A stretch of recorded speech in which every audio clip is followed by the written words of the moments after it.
Hello, geographers. This video today is all about scales, brand new flowers from my neighbor today. So hope you appreciate them. And my neighbors out back are having some sort of party. I hope it's not so loud that it disrupts us. But scales. So when I did training on how to teach this course, they said this is actually a trouble area. Lots of students have confusion. So we're going to break it down, and you're not going to be confused permanently if you are confused, because you are brilliant people with brilliant minds, and I can keep breaking it down and review it in class if there's any areas of uncertainty. All right, so we're going to learn what's the difference between a scale and a scale of analysis. Right, those are two different terms you need to understand for this course. You've already known what a scale is. You've already used scales in maps. You probably did this in the early days of grade school when they say, what is the scale of this map? Every inch of this map is worth, 10 miles. Or up here, every so much is worth so many kilometers, right? That is the scale of the map. And quite often you'll find it on like the bottom left-hand corner.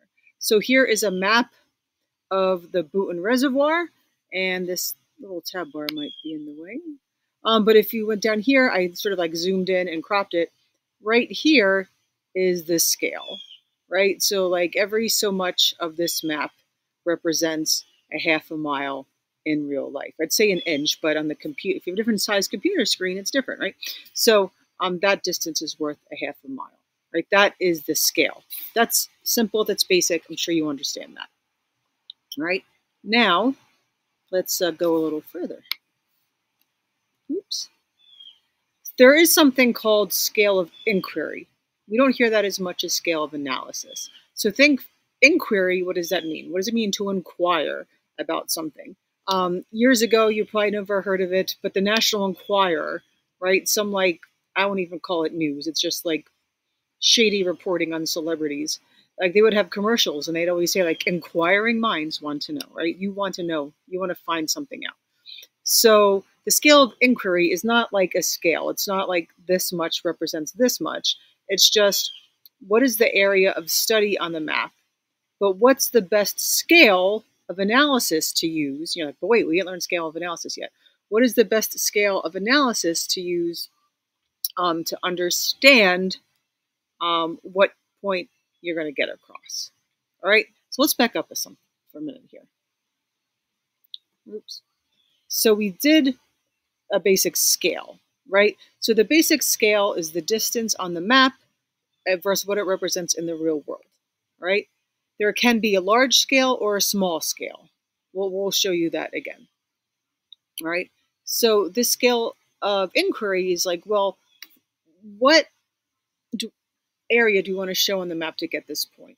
So if this is an example here, if you're going to examine a migration pattern, it's going to look different if you look at a local area versus a county versus an entire globe, right, or whatever. So if you're looking at immigration into the United States or into New Jersey, right, like you want to decide what is your scale of inquiry. What do you need to know?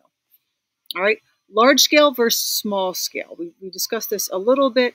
Large scale is just think of, is it zoomed out or is it zoomed in, right? So zoomed in is large scale.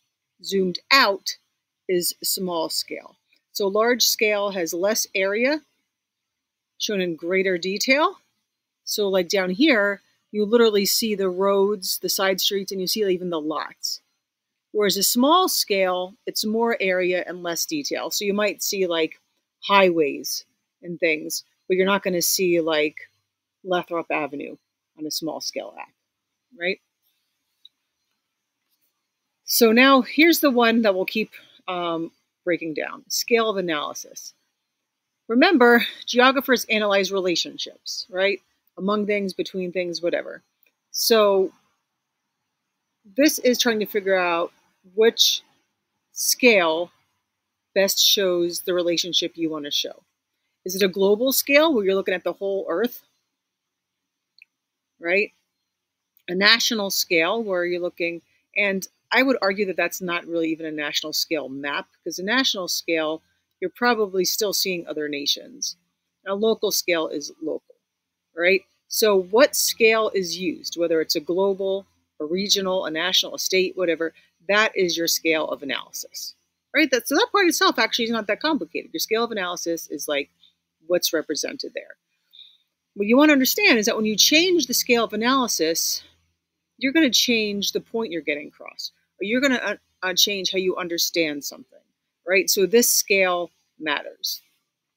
So, for example, if you were looking in population density, right? So if we looked at population by county, it's by county of just the state of New Jersey.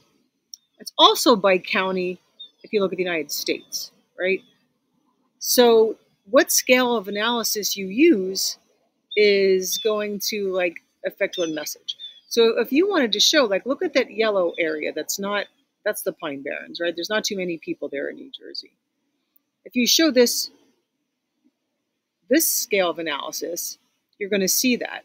Where if you look at how it breaks down by county in the global map, it's sort of zoomed out. And New Jersey all just looks like very, very dense. You don't really get the idea that some parts of New Jersey aren't dense, even though a lot of it is. We're the most densely populated state in the whole United States, right? So if you look at it this way, right, and it breaks it down by state, you see how this is much different than breaking it down by county here. Because look at Texas, for example, right? Texas has some areas that are very heavily populated and some areas that aren't. By a county scale of analysis, you're going to get that. By a state scale of analysis, it just sort of blends to an average. So if you wanted to show population density in the United States, what message do you want to show? Do you want to show by county or do you want to show by state, right? So like for here, you just see super red New Jersey. You don't see like, but if you're in the Pine Barrens, you're not, right? So this is why scale of analysis matters. And the underlying message will get around. A global scale of analysis, where you see just the whole globe, you don't even see national borders. As long as you see national borders, it's a national map, the national scale of analysis. Here, it's usually not as specific and it's usually not as useful. You may see this for like weather patterns or climate change, things where it would sort of make a little bit more sense. Okay, same. So this is actually a national scale of analysis, because even though it's the whole globe, it breaks things down by nations. Global scale is just showing the whole globe, right? Or what are we comparing this to? Mars? I don't know, right? So here it's a national scale of analysis, right? So this is showing like life expectancy. So what you would see here is that in the United States, the average life expectancy is what, like 76 to 78 years or something. It doesn't break it down how it's probably different throughout the United States based on maybe socioeconomic lines, state lines, all sorts of other factors, right? Rural versus urban, right? So it's the more down you go, the more specific you get. But this is showing that like people live longer in Canada on average compared to the United States. People live, much less in the Congo, right?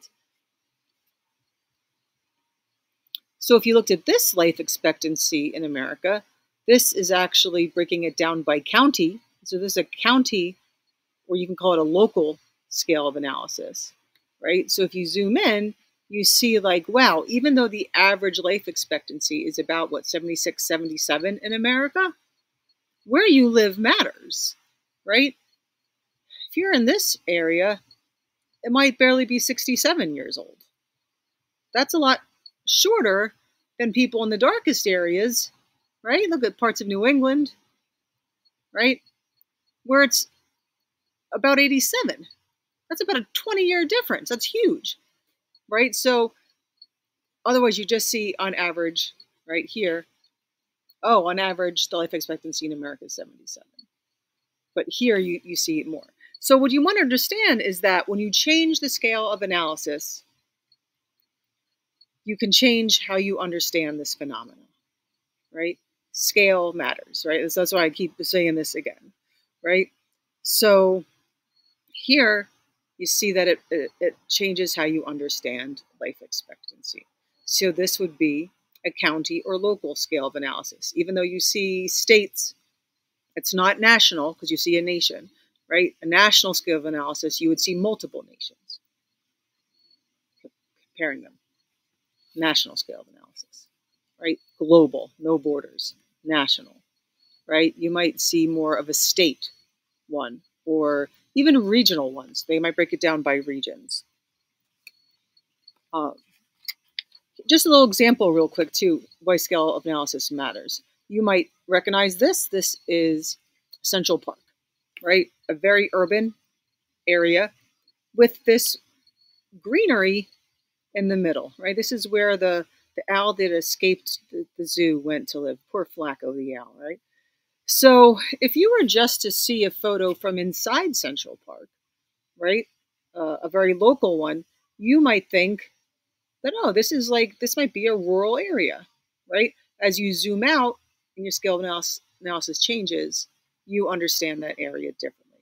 So this isn't like, I'm not going to label this, but it's just that idea that zooming in or zooming out is going to change your perception of something and how you break it down.